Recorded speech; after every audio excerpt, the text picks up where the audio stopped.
नमस्कार, मैं दीपक कुमार और आप देख रहे हैं द न्यूज झारखंड बिहार।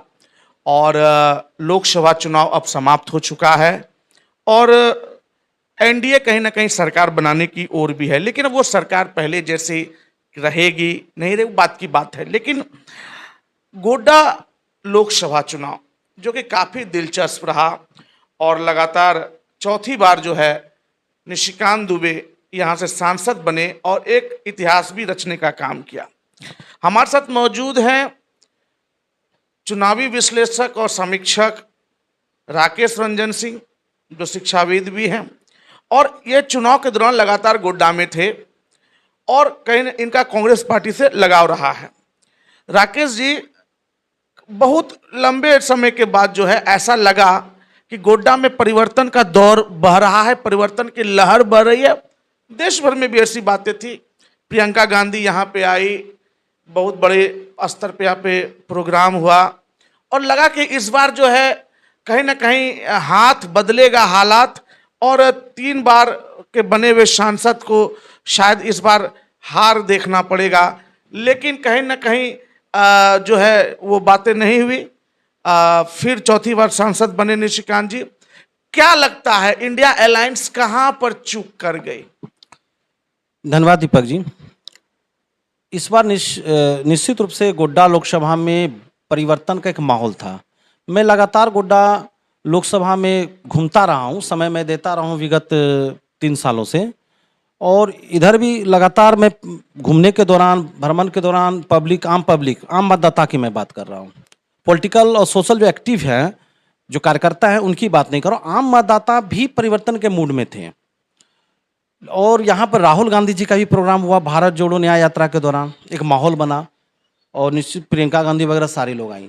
लेकिन फिर भी ये सीट, गोड्डा लोकसभा सीट में इस परिवर्तन का माहौल और एंटी बीजेपी, खासकर निशिकांत जी का काफ़ी विरोध था और उनके कार्यकर्ताओं में भी कहीं न कहीं उनके प्रति नाराजगी थी। तो एक एंटी बीजेपी और एंटी इनकम्बेंसी होने के बावजूद भी बीजेपी के खिलाफ अगर इंडिया गठबंधन गोड्डा लोकसभा सीट अपनी झोली में नहीं डाल पाया तो निश्चित रूप से प्रश्न चिन्ह उठता है। और कहीं न कहीं ये डिसीजन मेकिंग जो प्रदेश स्तर पर रहा, जो यहाँ पर देखा हम लोगों ने, जैसे कि टिकट का एक बार घोषणा हो गई, फिर टिकट की वापसी हुई, फिर टिकट का बदलाव हुआ। इस पूरी प्रक्रिया ने जनमानस को, आम वोटर्स को कहीं न कहीं प्रभावित किया और एक निगेटिव छवि कहीं न कहीं कांग्रेस के डिसीजन मेकिंग की वजह से एक निगेटिव छवि बनी कांग्रेस की। और वो एक महत्वपूर्ण कारण है कि कहीं न कहीं आरंभ से ही एक माहौल बनता चला गया और फिर से लोग, परिवर्तन की चाहत रखने वाले लोग कहीं न कहीं कन्वर्ट फिर से, लगता तो ये है कि फिर से वो बीजेपी में ही कहीं न कहीं जीत तो बता रही है कि वोटिंग हुई है तब न जीते हैं वो। तो कहीं न कहीं टिकट घोषणा होने के बाद परिवर्तन नहीं होना चाहिए। आलाकमान या प्रदेश का आदेश को सबको मानना चाहिए था। पूरी कांग्रेस टीम को, जिला टीम कांग्रेस, गोड्डा, देवघर, पूरी टीम को मानना चाहिए। देखिए, जहाँ तक देखिए कि जो प्रत्याशी इंडिया अलायंस के रहे प्रदीप जी, वो 5 टर्म के विधायक हैं अपने पोड़ैयाहाट विधानसभा से। और सबसे ज़्यादा जो यह देखने के लिए मिला, जिस पर की चर्चा का माहौल है, कि पोड़ैयाहाट विधानसभा से वो पीछे चल रहे। पोड़ैयाहाट विधानसभा से जो फैक्ट है, 2019 में भी वो पीछे थे। वहाँ पे लगभग 12,000 के आसपास आंकड़ा बताया जा रहा है। मैं उसका इस बार भी 8500 के लगभग पीछे थे। और लेकिन एक बात हुई है टिकट जो वापस होने के क्रम में, कि ओबीसी बेल्ट कहा गया और यस करके एक बात किया गया। लेकिन जिस प्रकार 3 बार से लगातार निशिकांत जी जीत रहे हैं इलेक्शन, और उसके पहले भी 1950 से ही लीजिए तो अलग अलग समुदाय के लोग यहाँ से इलेक्शन जीतते रहे हैं। तो ये ओबीसी बेल्ट कह के टिकट की वापसी करना एक गलत निर्णय था। यहाँ पर आज के डेट में जो चुनाव हो रहे हैं, अब जो राजनीतिक हो रही है और जनता जिस प्रकार जागरूक हो रही है, सोशल मीडिया के युग में, यूट्यूब के जो युग में पब्लिक जागरूक हो रही है और जातीय कमिटमेंट पे या जातीय आधार पे वोटिंग हो रही है, ये हम लोग 100% नहीं कर सकते हैं। क्योंकि निशिकांत जी जीत रहे हैं, उनको हर कास्ट के लोगों ने उनको वोट दिया है। यहाँ तक कि जिस प्रकार कहा जा रहा है, विगत 2 दिनों से मैं जिस प्रकार सुन रहा हूँ कि 30 से 35% के लगभग यादवों ने भी उनको वोटिंग किया, जबकि कांग्रेस ने यादव समुदाय से अपना कैंडिडेट दिया। तो यह बताता है कि लोग कहीं न कहीं जाति भावना से ऊपर उठ कर वोट दे रहे हैं और आम वोटर्स कहीं न कहीं व्यक्तित्व भी देखते हैं, पर्सनालिटी व्यक्तित्व भी देखते हैं। यहाँ पे ये बातें भी सुनने में आया कि गोड्डा में भी माई समीकरण होगा, यादव और मुस्लिम मिलकर के जिता देंगे गोड्डा में। तो जहाँ तक हाँ जो हम लोग को जानकारी मिली कि मुस्लिम तो यूनाइटेड होकर के वोट किए मैक्सिमम परसेंटेज, लेकिन यादव नहीं कर पाए।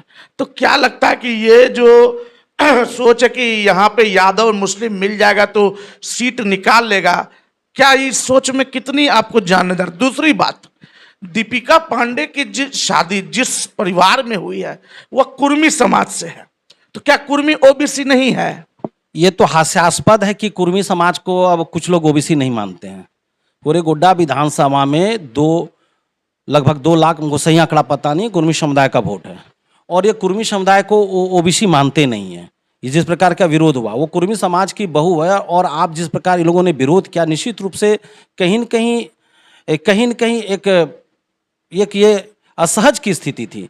फिर भी इंडिया गठबंधन आला कमान का जो आदेश था, प्रदेश का कमेटी का जो आदेश था, उस आदेश का निर्वहन करते हुए मागामा विधानसभा से टिकट वापसी के बाद भी इंडिया गठबंधन को अच्छा खासा वोट मिला और वहां से लीड भी मिला, जबकि गोड्डा और पुरिया जो माई समीकरण के पैरोकार हैं यहीं से लीड नहीं मिला।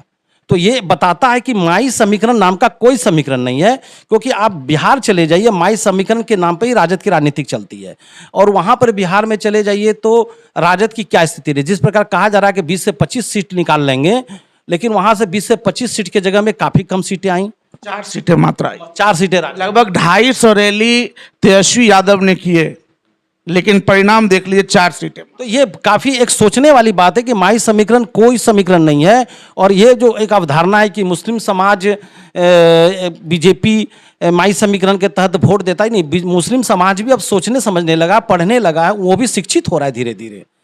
और शिक्षित जैसे जैसे मुस्लिम समाज होगा उसकी भी सोचने समझने और दायरा उसका व्यापक होगा। आप किसी मुस्लिम समाज को भी आप किसी एक चौखट में और एक किसी घर में पैक नहीं कर सकते हैं। वो समाज अब आगे बढ़ रहा है, पढ़ रहा है और उसका आप वोट बैंक बनाने का, यूज करने का, पहले जो एमआई समीकरण मतलब है मुस्लिम समाज को वोट बैंक और मुस्लिम समाज को यूज करने के बारे में आप सोचना बंद करें। मैं सभी राजनीतिक नेताओं को और सभी पार्टियों को मैं कहना चाहता हूं कि मुस्लिम समाज को यूज करने का बात सोचना बंद करें।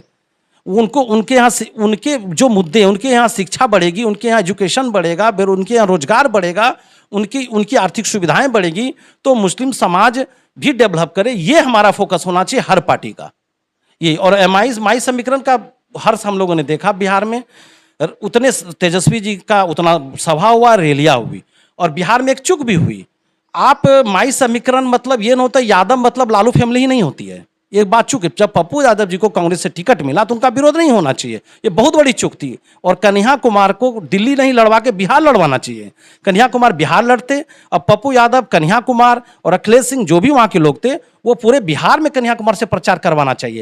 लेकिन कन्हैया कुमार को क्यों नहीं बिहार में, पूरे बिहार में प्रचार कराया गया कन्हैया कुमार से। और पप्पू यादव अगर कांग्रेस की तरफ से प्रचार करते तो काफी पॉजिटिव कांग्रेस और इंडिया गठबंधन के लिए भी होता। यहाँ पे ये हो कि महागठबंधन में सीट बंटवारे के तहत पूर्णिया का टिकट आरजेडी के पास चला गया, इसलिए पप्पू यादव को टिकट नहीं मिला, कांग्रेस फिर वो निर्दलीय लड़े। और वही स्थिति जो शायद यहाँ भी हुई आपकी क्या कहता है ये बेगूसराय में भी। ठीक है, वो अच्छी बात है, लेकिन जिस प्रकार टिकट बंटवारा में मैं कांग्रेस के लिए मैं ये कहना चाहूँगा कि टिकट बंटवारा में अगर कांग्रेस को जो सीटें मिली वो उसका डिसीजन कांग्रेस को लेना चाहिए। लेकिन जिस प्रकार बातें सामने आ रही है कि राजद के लोग हैं, जो राजद के अगर सुप्रीमो या राजद के जो प्रमुख हैं या वो लोग कांग्रेस के भी टिकट का डिसीजन अगर बिहार झारखंड में लेते हैं, अगर ऐसी बात में क्या सच्चाई है मुझे नहीं पता है, लेकिन अगर ऐसी बात है कि कांग्रेस को जो सीट मिला उस पर कांग्रेस के गठबंधन के लोग जेएमएम या राजद अगर डिसीजन लेते हैं तो ये अच्छी स्थिति कांग्रेस के लिए नहीं मानता हूं मैं। निश्चित रूप से कांग्रेस के विचारधारा, राहुल गांधी के विचारधारा से मैं सहमत हूं। राहुल गांधी के मुद्दे और उनके जो एजेंडे हैं वो आम पब्लिक के हित में, मैं इसलिए उनके साथ हूं क्योंकि आम पब्लिक के हित में। लेकिन गोड्डा कहीं आप सीट ले लीजिए, गोड्डा का सीट का डिसीजन बदलना, उसमें जिस प्रकार बातें सामने आई, जिस प्रकार की मीडिया में ही मैंने देखा कि कहीं न कहीं बिहार से की भी कुछ भूमिका रही, तो गोड्डा में किसी को हस्तक्षेप नहीं करना चाहिए। कांग्रेस को डिसीजन लेती, जो जीते किसको हमको टिकट देना है, किसको टिकट नहीं देना, या दे दिए तो क्या करना है। आज एक गोड्डा सीट के लिए आपका रांची सीट भी खत्म गड़बड़ा गया। आज गोड्डा में अगर टिकट का बदलाव नहीं होता तो गोड्डा और रांची दोनों सीट कांग्रेस के झोली में रहती। अब जो मतलब कि जो देख रहे हैं कि लगातार ये बातें भी सामने आ रही है, जैसे ही एक बातें उठी थी, लगातार चौथी बार प्रदीप यादव जो है निशिकांत दुबे से चुनाव हार गए, अलग अलग प्लेटफॉर्म से वो लड़े और चुनाव हार गए। एक बातें उठ करके आई कि निशिकांत दुबे का एक स्टेटमेंट आया कि प्रदीप यादव को अब जान जाना चाहिए कि वो हमसे कभी जीत नहीं सकते, उनको संसदीय लोकसभा चुनाव छोड़ देना चाहिए। उन्होंने वादा किया था कि वो पोड़ैया हाट वो अब चुनाव नहीं लड़ेंगे। लेकिन जब कल प्रेस कॉन्फ्रेंस हुई तो उसमें ये बातें हम जानकारी में आई कि प्रदीप जी ने कहा कि मीडिया से पूछा जब उनसे कि अब चुनाव लड़ेंगे नहीं, तो ये बातें सामने आई कि नहीं, निशिकांत जी ने भी बहुत सारे वायदे किए हम, तो पहले वो उस वायदे को पूरा करें तब हम सोचेंगे लड़ेंगे नहीं। तो आज के राजनीति में नेता जो अपनी बातों को रखते हैं उसके बाद उनसे मुकर जाते हैं, उसको किस तरीके से आप देख पाते हैं? प्रदीप भाई साहब बड़े भाई के समान है मेरे। मैंने उनके साथ 2019 में काम किया है, उनके लिए काम किया। वो बड़े भाई के समान में उनके स्टेटमेंट में मैं कोई टिप्पणी नहीं करना चाहता हूँ।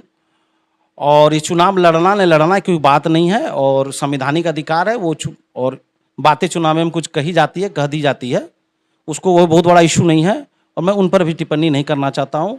निश्चित रूप से प्रदीप भाई साहब को चुनाव लगातार लड़ रहे हैं या जो रिजल्ट आ रहा है तो क्यों हार रहे हैं, मैं इतना ही कहूँगा, एक मैं छोटी मुँह बड़ी बात कि आत्ममंथन करना चाहिए कि ये क्यों हारे हम लोग। गोड्डा में एंटी बीजेपी एंटी इनकम्बेंसी थी, सब लोग परिवर्तन के मूड में थी जनता, फिर भी क्यों हारे, ये उनको आत्ममंथन करना चाहिए। और आप कांग्रेस के कार्यकर्ता हूँ, राजद के कार्यकर्ता हूँ, जेएमएम के कार्यकर्ता हूँ, सबसे जाकर बात कीजिए। कहीं न कहीं मान सम्मान की भी बात उठ रही है और आप सबको साथ लेकर नहीं चलिएगा। बहुत बड़ा पॉइंट है, सिर्फ सबको साथ लेकर चलने से 1 लाख वोट इनकी बढ़ जाती है। जनमुंडी विधानसभा से कांग्रेस के विधायक और मंत्री भी हैं बादल पत्रलेख, जनमुंडी का रिजल्ट बहुत ही गड़बड़ रहा। उन्हें तो नैतिकता के आधार पर इस्तीफा दे देना चाहिए। मैं तो डिमांड करता हूं कि पार्टी हाईकमान या आला कमान भी इस पर निर्णय ले और राज्य सरकार भी निर्णय ले कि मंत्री होते भी वहाँ इतना ज़्यादा एंटी इनकम्बेंसी है और वो आप एक ही वोट से लीड दिलाते, कम से कम सम्मानजनक वोट आता। तो वहाँ पर अगर इस तरह का कंडीशन है कि 48,000 का अंतर हो गया तो मंत्री के पद से उन्हें इस्तीफा देना चाहिए। और इस गोड्डा लोकसभा जो जीती हुई सीट हम लोग हारे हैं, मैं इस निश्चित रूप से जिला टीम गोड्डा में भी बदलाव आना चाहिए। मेरी तो यही बात रखनी है, मैंने यही बात करनी चाहिए, मेरी ये निजी राय है। बाकी आला कमान प्रदेश या जो बड़े नेता है, बड़े लीडर है, वो मुझसे ज़्यादा समझदार हैं, ज़्यादा बेहतर वो निर्णय लेंगे, और जो भी निर्णय लेंगे हम लोग तो मानते ही हैं।